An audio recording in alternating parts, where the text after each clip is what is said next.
Kama unajua sura yako kitoko sio mzuri, sio zile Amsterdam ama beautiful, jaribu kuwa na furaha kila wakati ili watu wakupende. It is true. Kuwa na furaha kitoko, ubalance hiyo sura yako.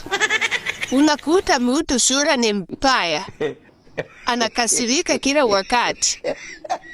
Yani unakaa kama elidune. Anyway, furaha ni muhimu. Na niwakumbushe saa hii, kuna Mariwin. Hii Mariwin kuna watu imeokolea sana.